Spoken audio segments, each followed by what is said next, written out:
Well, good morning. It's good morning here. And thank you for joining us at Breakthrough Pathways. Breakthrough Pathways is a system to take ordinary people and see them do extraordinary work because they allow the Spirit of God to work in them and through them. It's quite interesting that people always wish that some opportunity would present itself to them. And then sometimes when the ideal opportunity presents itself, they take it. But the key issue in breaking through in your life is to be the initiator to make breakthrough pathways for the other person. Now, with their Breakthrough Pathways book, which is available now, it goes through some of the things that you need to do in order to make a breakthrough in your life. That's the beginning. We call that kind of step one. And we do that through a system of rotating triads. Never mind, the book explains it, and we'll explain it in some videos for you. And our training course that is upcoming. Our training course is going to be, the first word that came to my mind is spectacular. And that's because the course will be made up of very short lessons, very good, easy things to do for you as a leader in your local church, whether you're a pastor or not, to take the opportunity that is presented for you. We're making the opportunity. You get to take the opportunity.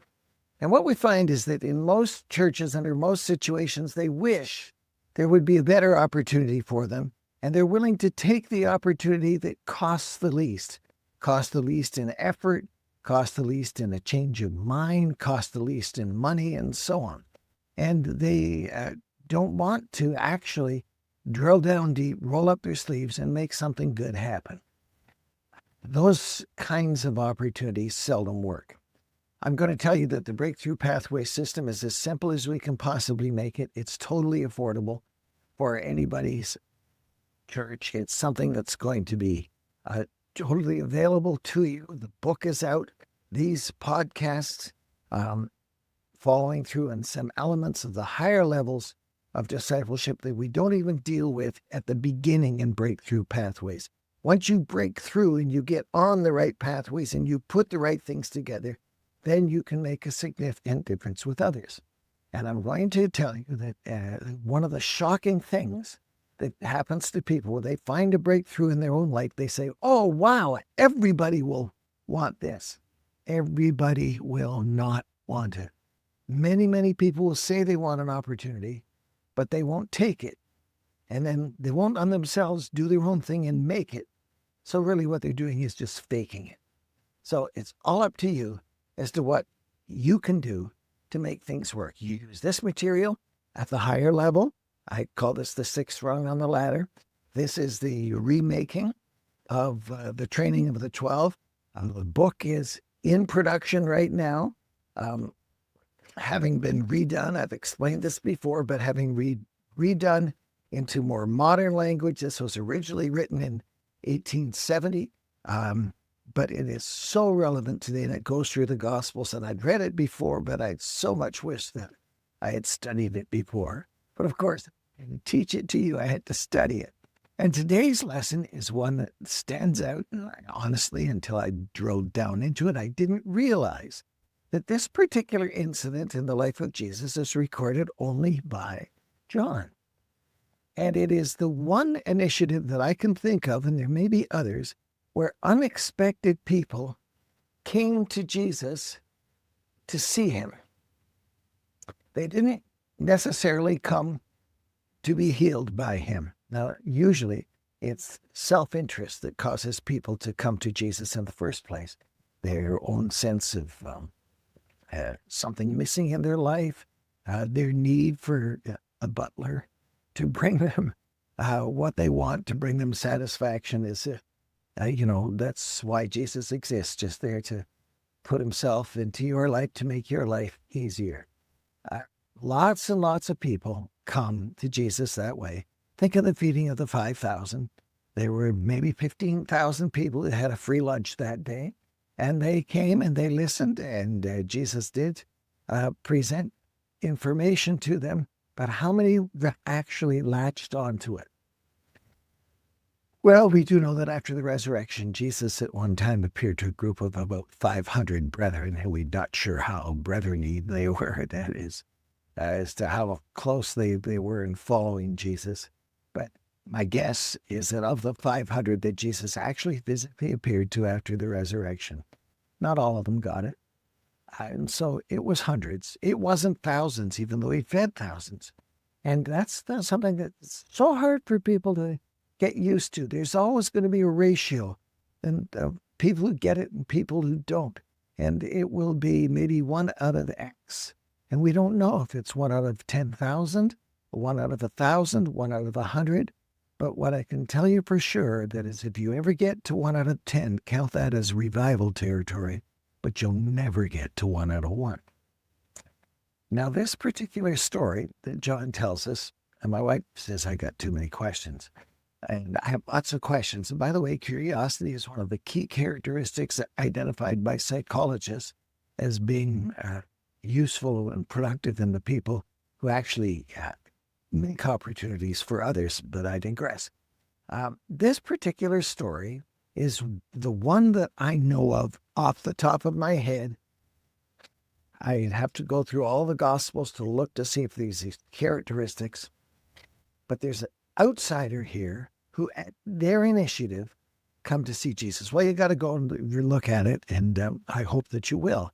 I hope you open your Bible, and I hope that you will look into this opportunity that was taken by the individuals involved. I'm not going to read the passage to you. I don't do that in these videos. I sometimes make a brief quote from something, but I'll tell you a bit of the story. The story is some Greeks come to Jesus, come to Philip, and say they want to see Jesus. Now, we don't know who they were. We know they were Gentiles. We don't know how many there were, but the word is plural. And so there's at least 2, and maybe there's 10, I don't know, but there wouldn't be 100, who come to Philip and say, we want to see Jesus. And we don't know why Philip gets Andrew involved here before he takes them to Jesus. Maybe Philip thinks, well, this is unusual. These are people who are non-Jews, and they don't belong here. Maybe they came to Philip because Philip was a Greek name. We don't know the details, but it came at a crucial time in their lives and in the life of Jesus. They were coming to the Passover. They did not know this was 3 days before Jesus was going to be crucified. They wanted to see Jesus. They didn't understand the urgency of the circumstances. We don't actually know if they did come to Jesus, although we expect that Philip and Andrew brought them to Jesus. The passage just goes on and says Jesus answered. They didn't even ask a question. So how did all of that work out? We don't know. But this was representative, I think, and maybe Bruce thinks, as the spiritual hunger that exists in the world, that was worldwide and was demonstrated in these symbolic Greek people who came to meet Jesus. Now, Jesus' response, which is what's recorded by John, is the most remarkable thing. He doesn't have any indication here that he says, nice to meet you. He doesn't. There's no indication by John telling the story that there was an ongoing dialogue. But Jesus goes into a deep statement of what this represented. It would seem that what Jesus is responding to here is this rejection of the Jews all around him. Now, yes, a few days ago they had the triumphal entry, and people got on the bandwagon, and we're not exactly sure how many of them were really being faithful, but they were following the crowd as Jesus entered Jerusalem on this triumphal entry. Now we're in the middle of the week, and Jesus knows what's going on. He knows some of his own disciples are going to betray him. It's recorded in Mark that if you scared, I can't quote it. The shepherd's taken down and the sheep will dissipate. It's my wording of the thing. And I think And I agree with A.B. Bruce. John inserts this here as a story he probably could have picked. Well, he says he could have picked lots of other events and stories and miracles and so on, but he picked these ones so that we might believe. He tells us that at the end of his gospel. But that he picks this as an illustration of a harbinger of what is to come and the spread of the gospel all around the world. And he's, in his response, he says, okay, this is the time, guys. This is when things are going to come to culmination. He uses this agricultural illustration that's quite understandable to anybody who's a farmer.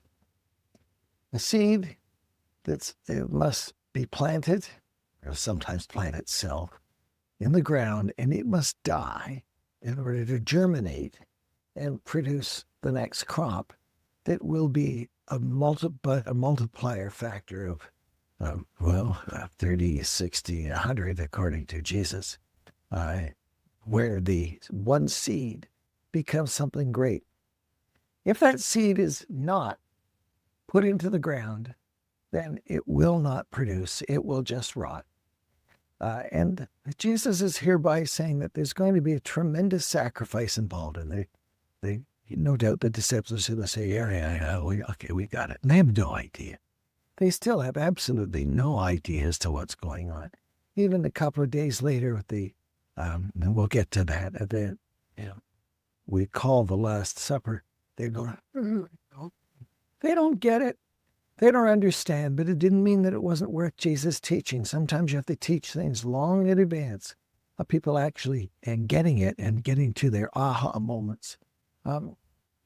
Jesus knows that this apparent defeat of him dying on the cross is what is going to lead to victory, but the current disciples, they don't even know that this is coming.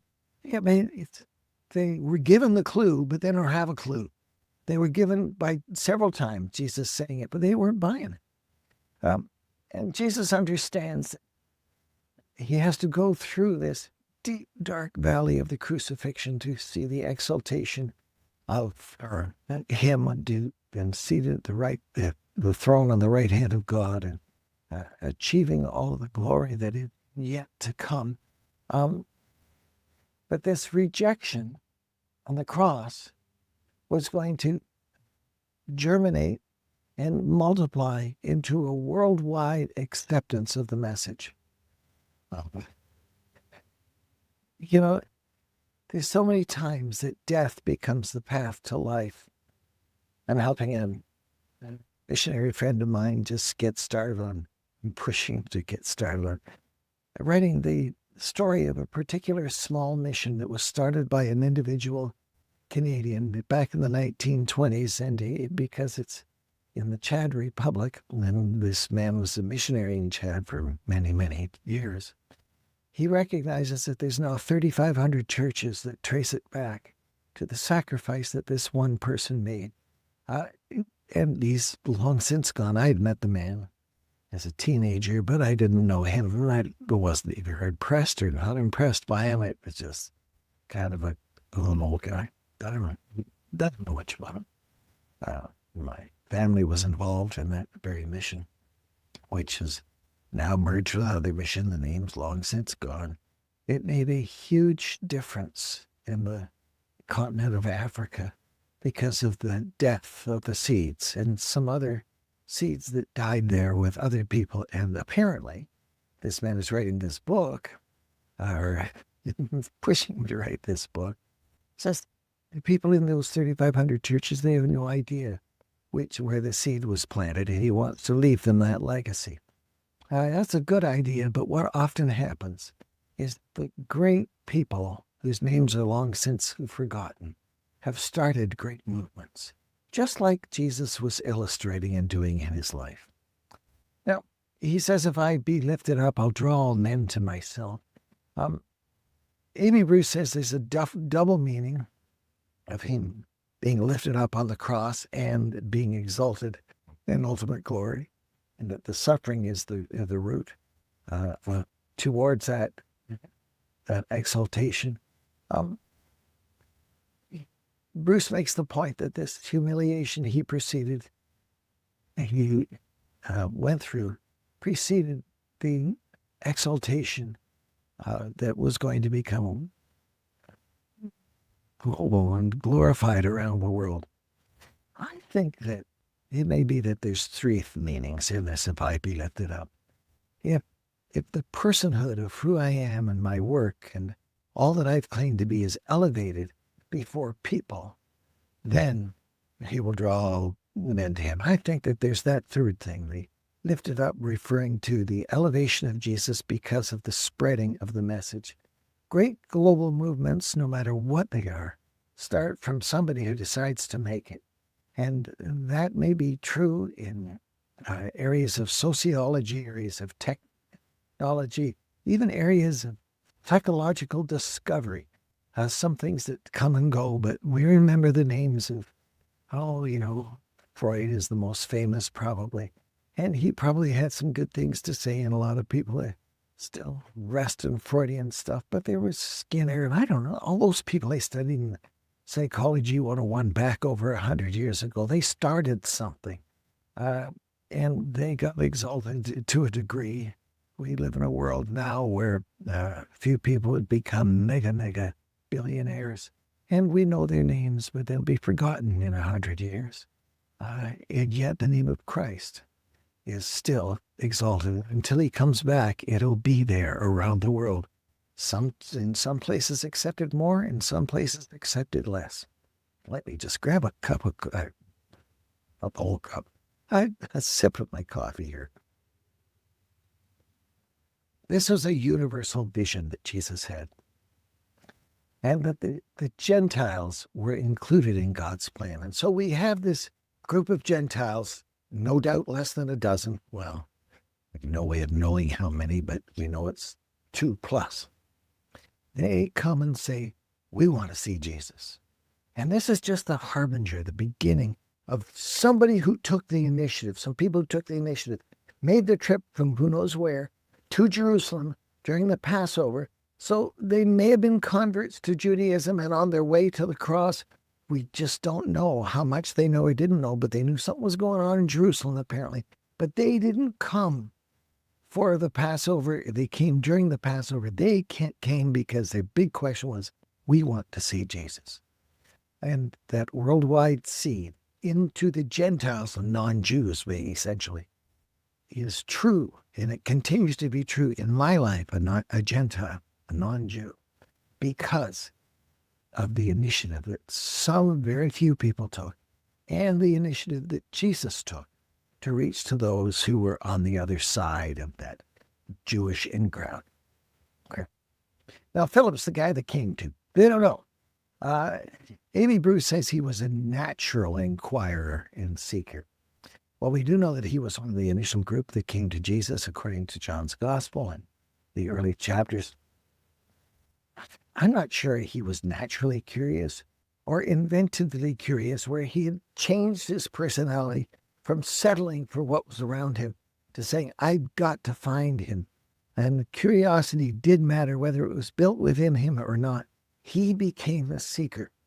We had several decades ago something that was called the seeker-sensitive movement in the church. And there's good things and bad things to say about it. We have the church growth movement in the church, and there's good things and bad things to say about it. But the thing is, there is nothing magic about all of this.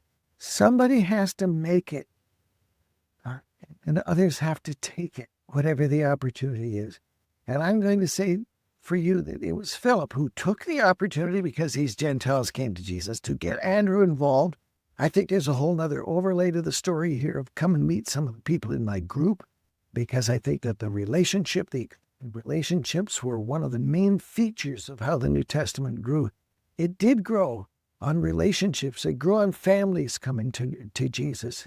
It grew on multiple people making individual decisions and in a multiplicity at the same time.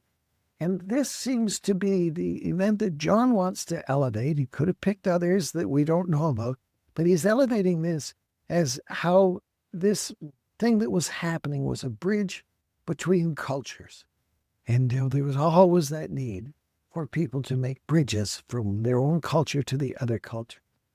Now, the disciples ultimately were to share in Christ's suffering. They didn't understand that. But what history tells us, well, the uh, traditions of history that probably reflect facts tell us that these guys really, really had it tough. In the New Testament times, they spread the gospel. They largely worked out of the headquarters in Jerusalem. In the early years, according to the book of Acts, and everybody except the apostles was scattered. But it was tough times. It was different. And they experienced the principles that Jesus was talking to them about. And while they didn't understand it at the moments that John's recording them in John 12, they did ultimately come to understand that to love and follow the Master was to follow in his steps, bearing his cross and taking up his cross daily and following him. He said, take up your cross. They knew that cross was the symbol of the old hymn of suffering and shame. It was a shameful thing to have a cross. If you had to take up your cross, it meant that you were a criminal and that you were actually participating in your own execution. We've made it all gold and pretty, but it wasn't pretty at the time.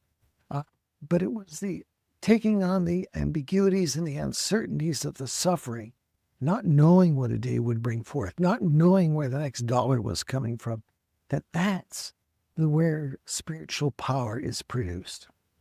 Now, it's interesting that these Gentiles come 3 days before the crucifixion at the time of the Passover, leading up to just a day or two before the Passover. But it was just the seed of what we would see going on later. I have always been fascinated, and I can't quote it exactly, but Martin Luther King, the day before he died, said, I've been to the mountain, I've seen the promised land, I may not get there with you. And he didn't. He was assassinated the next day, but he had seen the promised land. And that promised land still hasn't been possessed by all of the downtrodden people in the culture in the United States and Canada and other countries around the world. But what the vision that he could see would one day be fulfilled, where he says, we're the whatever, the black children of Catholic. I don't know if he says Catholics and Protestants, I'm not sure. What he says in that speech, which apparently he repeated on several occasions. It wasn't just a one occasion thing. It was a kind of thing that he did. If it was a politician, it's still a speech that you'd get back to. And there's progress that's been made, tremendous progress, but so much more progress to go. And that's true of the situation when Jesus died and rose again. It was really a small group, uncertain as to what their capabilities were. They're uncertain as to what they actually would do. You would talk about it, but would they actually do it? Well, they did it enough that I'm here today and that you're here today, and what they could never imagine in a worldwide presentation that's going out over microwaves. I'm not sure. I don't know anything about the technology. I just know what's in front of me is a laptop and a camera and a microphone. And somebody else has figured it out. And there's so much more that's being figured out today, giving us the capacity to spread the message further and further and further. But it all starts small. And there's parallels here with the story John tells in John chapter 4, where Jesus actually takes the initiative. There's a woman at a well, and he says, will you give me a drink? And Jesus starts the conversation. In the case of, we're looking at in John 12, the Gentiles started the conversation. But in John 4, Jesus starts the conversation. And he also there uses an agricultural metaphor about harvest and the rolling out of the story. And he uses the agricultural metaphor here of the wheat seed dying. He moved from what was known to what was unknown. And it's always our responsibility as we seek to be sensitive to the people who may be seeking, or that we can induce into seeking, that we start where they are, we answer the questions that they have, with that we build trust and knowledge into the relationship. And we can't expect things to come automatically or quickly. So many people who are looking for the quick, easy way. Just come to the arena and we'll have an invitation. You can come down onto the main floor and we'll counsel you.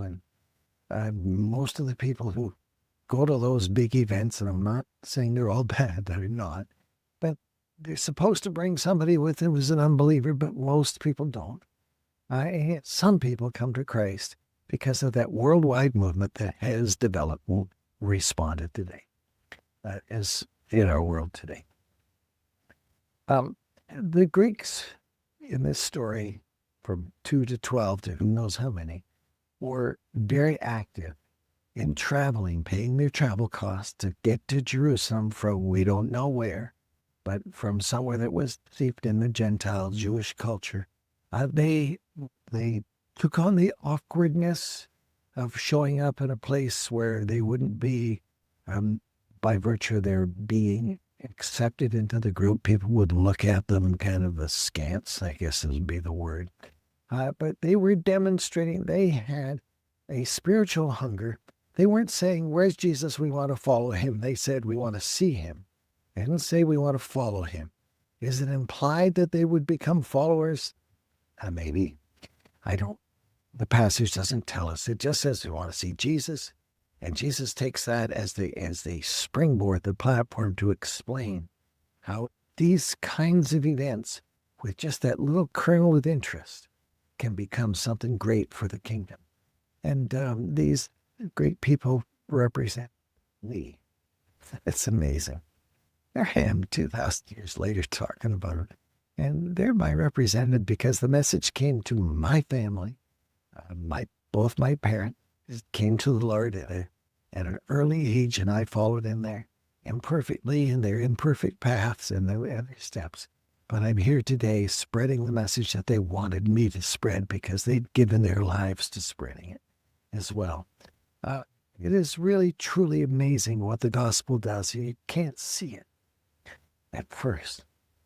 But the questions that we've got to answer coming from stories like this is, what's going to happen to the seed, the metaphorical seed that's put in your hand? Is it just going to rot in your hand? Or is it going to go on the ground because you sacrifice time, money, effort, interest, uncertainty that you invest and put your seed in the ground so that it can multiply?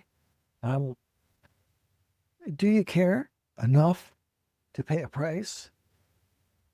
We know that most believers don't give anywhere near 10% of their income to the Lord's work, even though they talk about others. I was in a church once where one of the deacons says, well, we've all got to just pitch in and do everything that we're supposed to do and get a pretty cushy, higher income job. And we found out later that he hadn't given a nickel to the church. And when he was confronted with it, he said, oh, that was just an oversight.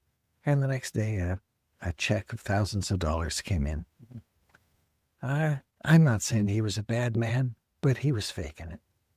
And the question is, are you going to make the opportunity for someone else? Or are you going to take the opportunity that's presented to you, even following through by picking up the Breakthrough Pathways book? It won't cost you much. It won't cost you much time to read it. I had, one reader say they'd read it on the tarmac while they were being delayed. Read the whole book while they were waiting for the plane to take off. And then emailed me to say the book is fantastic. You won't know that until you read it. And maybe you'll agree and maybe you'll disagree. But I think it's a really good effort that Richard and I have put together. We've strategized it for over a year, thinking about it. And there's always things we could have added and maybe some things that we could have left out. But it's there to help ordinary people take an opportunity. We don't want anybody to fake it. We want people to actually get engaged and for there to be a multiplying factor that goes way beyond our lifetime. Both Richard and I are at retirement age, and neither of us understands that word. We both have heart situations that we have to be sensitive to and can't travel as much as we used to travel. It's not that either of us feels sick at this point in time, but we are aware that there's inadequacies in the way our blood pumps. But we're doing all that we can do to make sure that others all have an opportunity. We're making it as best we can. And I want you to take. I hope that you do. And one of the ways that you can take it is, first of all, subscribe. That lets other people think that there's people who are interested in this. It's not really the biggest thing. The biggest thing is if you take it and share it with somebody else. Even this lesson, any of the other lessons, you say, will you sit down with me for an hour and discuss this? Pay attention to this. Many people will. There are Greeks in your world who will say, I never thought of that. You might want to start here. This is particularly applicable for those who are already engaged in Christian service in the church in some way. But there's always a way that you can put the seed out there and make a difference for others. And I trust that you will. And I want you to see you next week. And I want you to bring somebody with you. A good day.